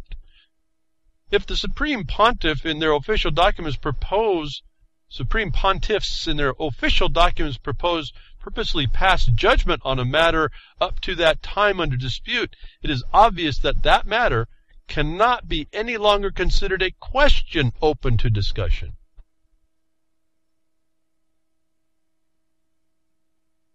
So it's an open and shut for good Catholics who accept the Pope is the supreme authority governing the human race. For them, the climate debate is over. The Supreme Pontiff's words demand their consent. If you don't hear the consistent vocabulary of your contributory shared input underneath prosperity, you're missing it. This is a demand of your consent. This is not the words of peace that this gentleman also proposes to bring. I can't underscore a lot of these things enough. This is not about the peace that they talk about. It's not about ending poverty unless that word was constrained to being something just above it, which is something you will be allowed into, which is austerity. This is not about you being able to live your life. And this is not about you caring for the trees and being a tree hugger. I told you, miners are probably the biggest tree huggers there are. I know I'm feeling like I like to have the trees around us. We don't knock down trees just to knock them down, and we probably haven't knocked down any trees down, actually. When we go do our mining, I like the trees. I like the nature. That's another thing I've told you a long time ago. If I have a cop in front of me calling me a criminal, and I know I'm not, and I haven't done anything, I know I'm looking at a criminal, just like this guy. He's calling you an environmental criminal. But don't forget that these falsely universalistic ideologies can cause great destruction in your life, just like the one they're promoting. The Pope invoking globalization, Pope tearing down Christianity in a bid for one world religion. Now, I've got some emails, some people were pretty upset about this, and I'll just say, it comes from a website I don't normally get information from, but they were the only one that kind of put things together. But they said an interesting thing, which I had to take a step back on this. And I realize this is all another deception as well. It's not that you don't have these information, that no one will believe this. What I'm saying is that this as a condition, in actuality, is a false, fabricated reality in people that I thought was very important for me to state. And whether or not you agree with me or not, I really, in a way, I care that we at least walk together, but I don't necessarily have to have you agree with me. I'm really way beyond that. Again, this is life and death. If you zig when you were supposed to zag, and I follow you, and you died when you zig, well, I die too. We each have to be able to make our own decisions on some foundational information. That I'm not going to be allowing these people to put a ring in my nose and drag me around without some critical thought behind this. But I found it very interesting. I wanted to point out what the division is in all this that they create, even in yourselves. Now, the Christians have been told that there's going to be a war against them coming. But in fact, the way I read this situation, that actually can't happen, can it? And we're not supposed to worry and fret about all that either. And the fact of the existence of that attack is supposed to give us the evidence that you're in the face of concentrated evil. And you shall fear not. That I looked at this story and I was kind of intrigued by it. That it came out, that this even came out was kind of interesting. But the way it was discussed was interesting. And then I realized the sentence that they say that this guy said, this Pope said, at this Mass so-called, it didn't even make sense when you read it in American English. And when I read it 3 times, it still didn't make sense. And then the bulb went off in my head and said, hey, you got to put your decoder ring on it, and you'll see exactly what's being said here. And that's what the important part was. And for me, it had clarified very quickly that this is another deception upon the psyche of so-called Christians. This is on the psyche of so-called people looking in that say this is an attack, and it exposes this guy for who he really is, and actually the problem's even worse than what they have people focusing on. Because it has actually ultimately nothing to do with Christians or Christianity or anything religious. Why? This guy is concentrated evil. He's using this in order to get you involved and divide you down and give yourself a low position. You start fighting on the wrong thing instead of going after the correct thing to destroy, in that which comes to destroy you. This universalistic ideology that's false.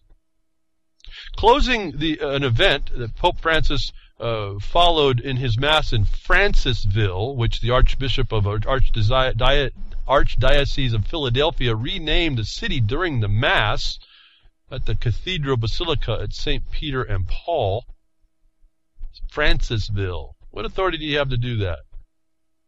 Anyway, that's the setup.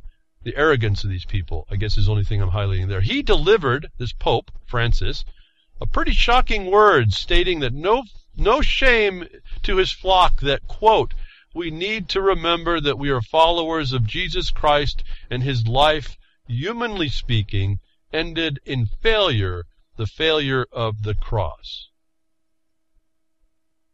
These words have, of course, outraged most true Christians around the world who cannot imagine Christianity without the value of the cross, which symbolizes the ultimate sacrifice of Jesus for mankind. It's impossible for a Christian of any denomination to imagine the very essence of their faith being discussed in this way, let alone by the Pope. The fact that blood was shed on the cross by Jesus for ultimate self-sacrifice that could help rid mankind of all sins is one of those essentials of the faith that should never be questioned. The mainstream media persists with their undying affection for Pope Francis, never commenting on this outrageous statement. So why is the Jesuit Pope putting the sacrifice of the cross into question? The answer is to gradually prepare for us for the one world religion, where no symbol will prevail over the other in the name of ecumenism. Now, is that true? I don't think so. First of all, we're talking about symbols. That's an ideological thing. Ideologies, Christians are supposed to be beyond that. So this is a misplaced statement of the importance. Outrage, folks. Outrage to the statement. First of all, the Catholic religion undermines the whole process of Christ's salvation anyway. Why you have priests, I talked about this before, giving the host and the wine, the blood, the wine. The sacrifice over and over and over. They don't believe it ever ended with Christ. The cross should have no bearing on the actuality. That I found this setup here, that Christians are outraged, and that Christians, so-called people calling themselves Christians, were outraged is a surprise to me. But what I focused on, because I know this guy's this Pope is another great deceiver, as I've been telling you over and over, and prove it. I think I prove it. Mark on the Beast, yahoo.com. If I'm not proving this guy in the body of the Pope is not a great deceiver. But he made this statement. Let's look at this statement. And I guess I was going to say more, but let's just focus on the statement. We can discuss this till we're blue in the face. It won't change the fact. at least from my perspective, this guy's a great deceiver. He's going to cause great harm on the world. And governments and nations will follow him, and they already have. The United States has given over moral authority to this fraud, this felon. But he stated, let's look at this statement. We need to remember that we are followers of Jesus Christ, and his life, humanly speaking, ended in failure, the failure of the cross. That statement made no sense to me. I read it 3 times. It made no sense. I sat here and I read that, and I read it, and I read it. You know, what the heck is he actually saying? As I said, the light bulb went off. Boom, I just a little flash in my head said, use your decoder ring, little statement. No, I don't hear voices. It's just the ideas come to my mind. I'm guided by an intuition. Now, first of all, I noticed Jesus Christ is capitalized, J and C.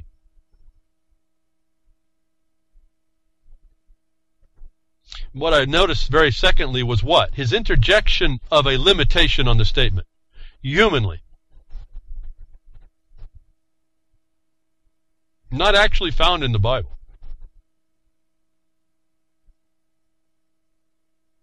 And that he ended in failure, and the failure of the cross. The cross is not, it might be a symbol, but it's not actually the actuality. That the church uses, the Catholic Church uses all the time. I don't know how many pictures I've seen people kissing crosses. And then I had the question, why does the guy use a broken cross then that he carries around if this cross is a failure? And those anomalies, those glitches in the statement started to wind its way out to a thought. And I don't even know if I can repeat it, just how my mind started to run with all this. To then go back and say, okay, followers of Jesus Christ. He didn't say Christians. And I have a suspicion it was supposed to be the Christ, and we're talking about this guy named Jesus. You can agree with me or not, but this is how tight people get wound. He didn't say Christians. He says followers of Jesus Christ. And then he added the limitation on humanly. Actually, he added 2 limitations. One on his life. That Christians, the followers of Christ, only focus on the life of Christ. That truncates the death, doesn't it? And then he said humanly. Ended in failure. Let me add here that the addition and limitation of humanly is a humanistic view that does not agree that Christ died on the cross for all of mankind's sins. And really the answer was, no more sacrifice, it's done, accept that that's has happened, accept that Christ died on the cross for your sins, and accept that that God did that for us, because this, and I don't agree, I don't understand all this, is where the road comes off the track, that because it got so messed up, there needed to be an out for everybody. The thing that's coming onto people in this world is so bad, there needed to be an out.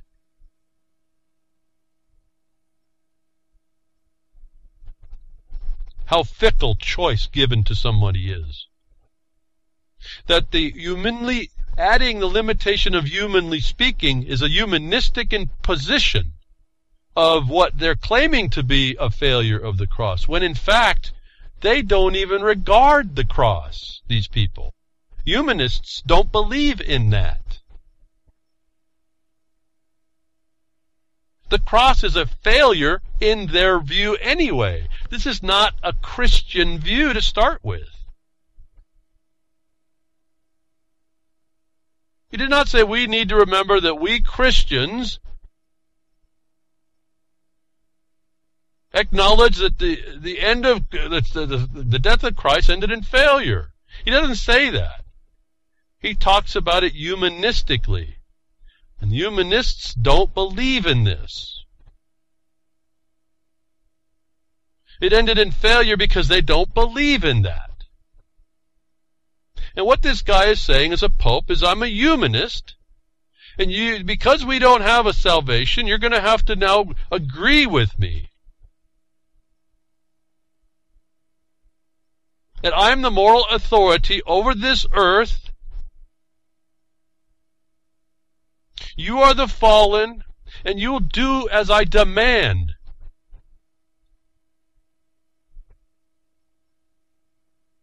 And now I want you to take this humanistic view and go look as a word into all the documents that you'll see coming out of these people, whether it be the UN, or whether it be the nations, or whether it be the Pope and the Holy See.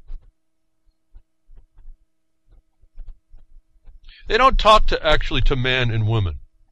They don't talk in this sense at all. There's always limitations. That this should not be an outrage to Christians. That it is an outrage to Christians is a surprise to me and only explains to me why we're told there's not very many that are going to understand. That it takes the eyes to see and the ears to hear. That you're not persuaded by the great deception. That controls your choice, that would command and demand your consent. And nobody has a say about what he says that. That Christians, so-called, get upset and outraged by, this article might say, is really kind of a laugh to me at some level. It's serious as a heart attack, I'll just tell you that. But it's really a joke. That we are being deceived and we don't even see in ourselves that we're being deceived by this guy. And he's telling us the truth in this statement. For a humanist, the cross is a failure, is all he's saying. And I agree with that. This is not an outrageous statement in my view. This is him telling you exactly who he is. He's a great deceiver. He's a concentrated evil. He is working with the greatest powers on the earth right now to come and take your life away. Because he's demanded it. This is somebody who has zero affiliation and allegiance to any one religion, as he's moving the perspective to something universal. He's going to be inclusive of all religions underneath this mantle that he's now stolen away from us because he says so. Remember, the caveat of the last article was, if you believe this, then that happens. I'm telling you, you better be aware of how to not believe it, and not just not believe it, act against it. Because this guy has no allegiance to any religion for his universalistic ideology that he's now coming to put on the world. We have evidence of this universality. As I was talking to you about the flag, I couldn't even find it anymore. The flag that has all your universalistic flag of all the religions in one flag. This Pope, at the same time that all this is happening, canonizes Islamic missionary Abu Bakr al-Baghdadi, I guess, as of is of all things. Remember I told you, be careful, is not the fabrication construction of a tool of the Jesuits of the Catholic religion. Didn't I say that? I said that, a couple weeks ago. That out comes the news now. Pope Francis announced this week, all at the same time, this universalistic ideology announced this week his decision to proceed with the canonization of Islamic missionary Abu Bakr al-Baghdadi. A controversial figure, Baghdadi, according to Washington Post, established Islamic missions as he marched north with the conquistadors. A statue of Baghdadi, notes the Post, was recently erected in the Saudi capital.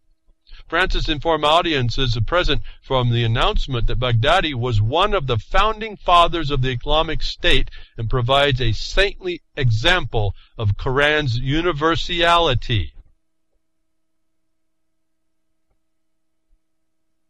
Acknowledging the Islamic State as a father is another double fraud, but acknowledging the universality is the focus.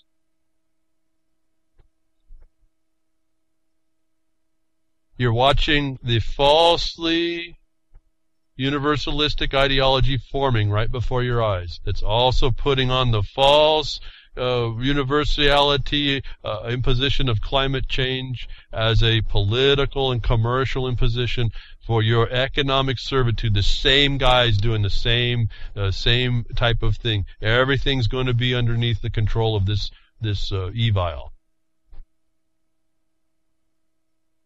Monsignor J. Michael McCarran, rector of Islamic Basilica in Sinjar, Iraq, says that Baghdadi, like everyone, has human flaws and difficulties and struggles, but his overall legacy is a positive one. In contrast, Yazidi author Simon Moya Smith points out that Baghdadi brutally beats and whips men, women, and children in order to force obedience among the Yazidi people, and celebrates the demise of Yazidi children, referring to their deaths as a harvest. Commanding your consent, folks, is what this Pope is acknowledging in this bully and brute.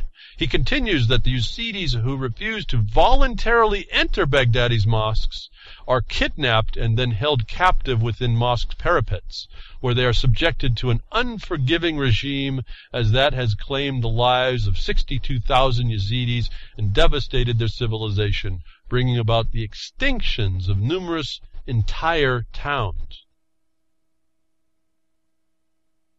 In his opinion, Abu Bakr al-Baghdadi, rather than a pillar of piety and deliverance, is a religious extremist, the antithesis of statehood. But Francis insists Baghdadi's real role has been to defend the Yazidis against abuses by the colonizers. So what is he doing here again? And I'm just going to read it. I'll discuss this in a moment. Other Baghdadi supporters say the Islamic scholar loves that the supporters call for the humiliation of Yazidis, and that spreading of the Quranic gospel to them is ensuring their salvation is part of that love, even if it means barring them from leaving the mosques. So this twisted affair is what's agreed to by this Pope. The fact of that he'll take that against the abusers by the colonizers is saying that his regime is going to be more important to advance than the other colonizing regimes.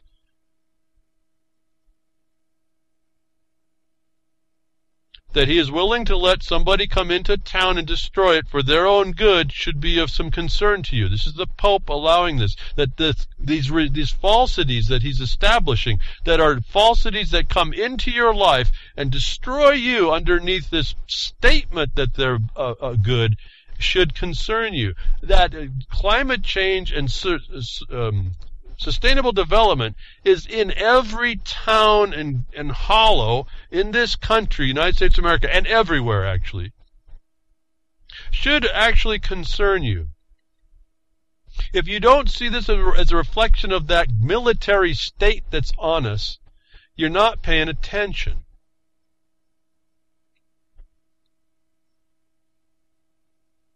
And this guy that has no regard, no allegiance to one faith, he will the universality of the Quran.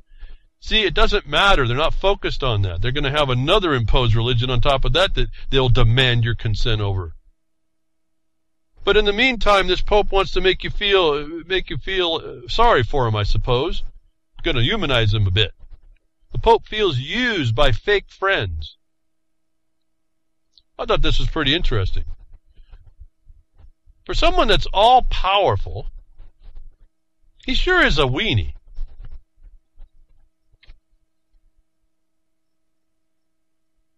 He's infallible, folks. How can he not see these people that are going to do him bad? These fake friends. What are Facebook friends?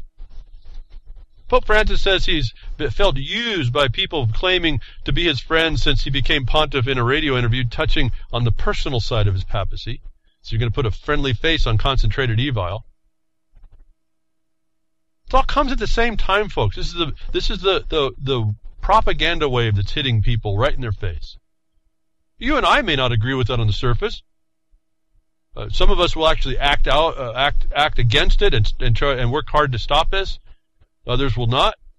But some of us may not. So most of us that are listening to me may see and believe exactly this guy's no good. But the mass of people, the same mass that is being talked to in a humanistic sense, that thinks that it's a religious Christian sense, does not have the eyes to see and hear. These are the problem. He's speaking to those people, and these are a problem. The infallible one is feeling used by fake friends. What a whiner! What a weenie!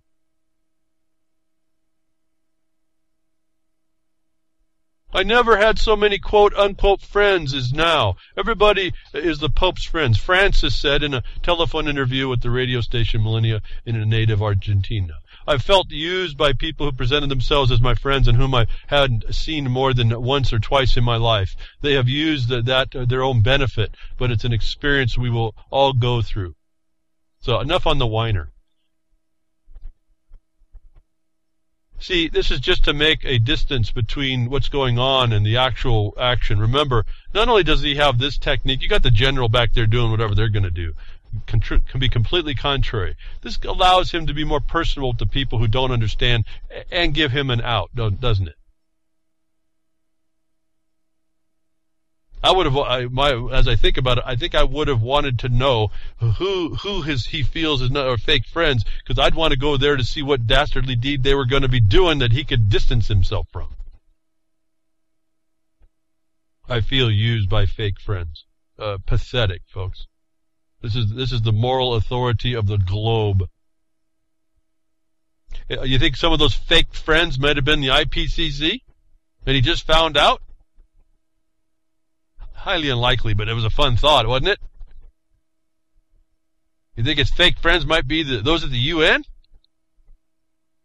No, highly unlikely. He kind of admitted that he's going to be one of those falsely universalistic ideologies that can do immense harm on the globe. He just admitted that right at the UN, folks. As the lie continues, as the supporters are pouring out, as the agenda rolls on, I told you it was going to go into high speed at the end of the year. Here it comes. They want that peace, that Paris Treaty. Another peace treaty. Wow. Another Paris Treaty for this climate change.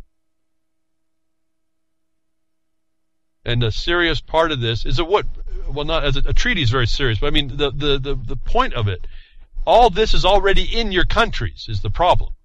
They've been doing this push for probably really good and earnestly for probably about 30, 35 years in legislation. When I tell you that it's going to happen pretty quickly, I don't know that you really appreciate that everything is in place to have it almost come in overnight. Do you appreciate that? Do you really appreciate that?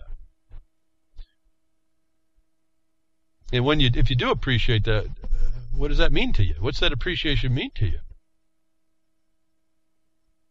I mean, all at the same time, but last week or so, Barack Obama comes up to Alaska. Global fight against climate change starts here, he says. President says massive areas of ice disappearing every year are not some far-off problem, but leading an indicator of the entire planet faces. Does it? Is it? They just found out this week that they got a whole mechanism they don't even know exists that actually causes more cooling. Remember, I told you if weather modification, geoengineering that was admitted, is put onto a cycle of the Earth that is a natural cycle to cooling, they will actually accelerate this into a global ice age. And I'm hoping beyond hope that this mitigating gases that emanate out of the ocean actually can moderate that problem. I hope. But these champions of a fraud, of climate change, the unqualified one is up in Alaska saying the fight against climate change starts here. It was global warming. But they changed the name. Climate changes, but they changed the name because they got caught quick. The global warming wasn't. But they got to keep the meme, and they got to have that club to beat on everybody, because their whole system is based on this. And guess what happens not a few weeks after he says that? Fairbanks, Alaska sees record September daily snow. Thousands without power, trees down.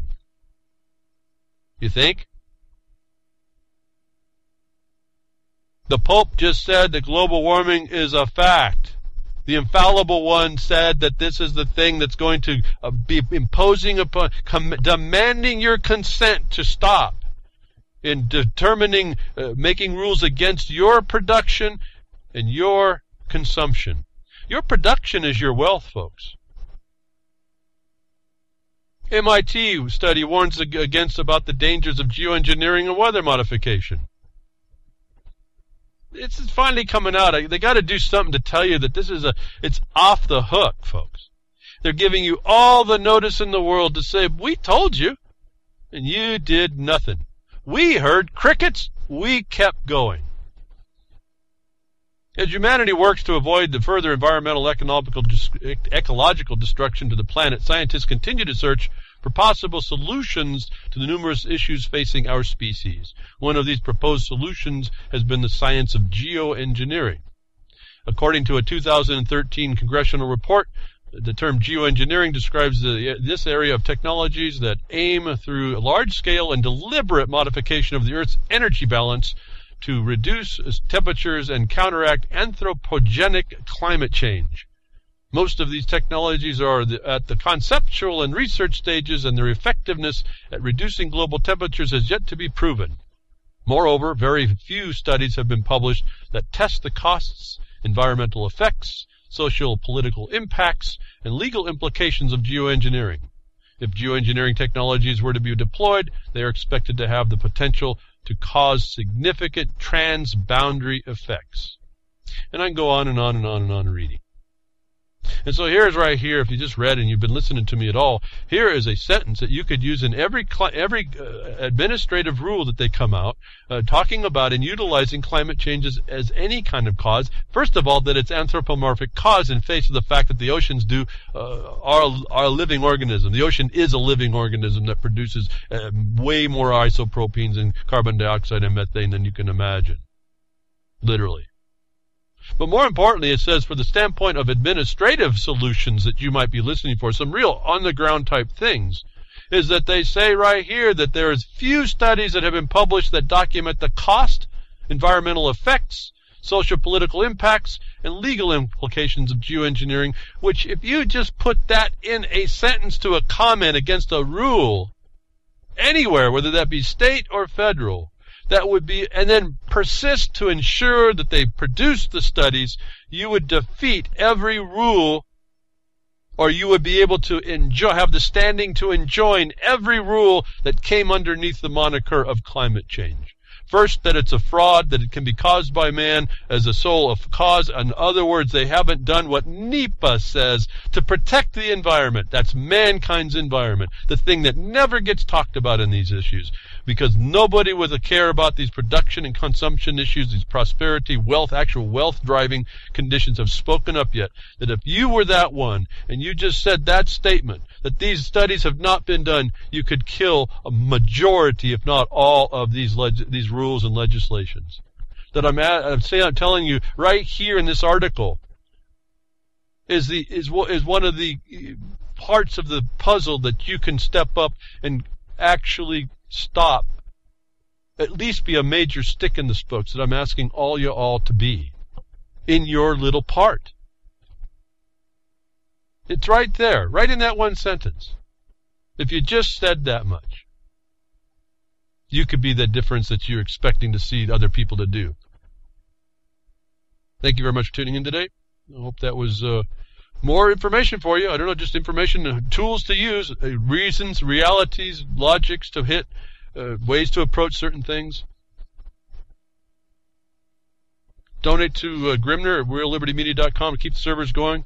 And his hard work keeping the website, ucy.tv, and Jules, what she's doing, pulling together a bunch of cool people. At least, I only get to hear when I show up on Sunday. The few people that I'm hearing, I'm liking what we get to put together for y'all. It's almost saying the same thing, but in different ways, different approaches. The FM broadcasters, WT, the people that cause the servers, worldtruth.org, a social network, without all the restrictions of Facebook. Consider joining up there.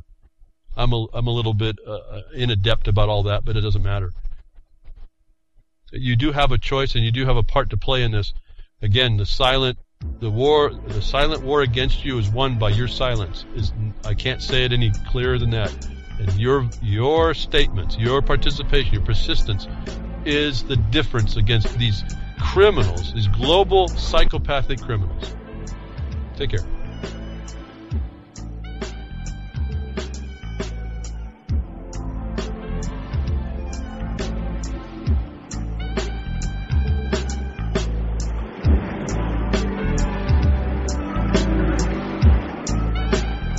Well, that's another lesson. I hope with today's information you can take it to those that misbehave. From behind the woodshed, leaving his mark on the beast, this is Hal Anthony. Till next time, journey with purpose.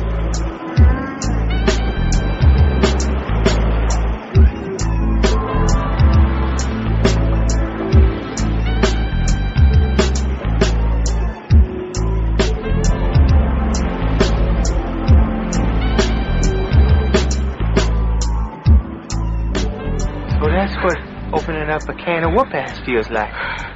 Son, you just opened a whole case of whoop-ass.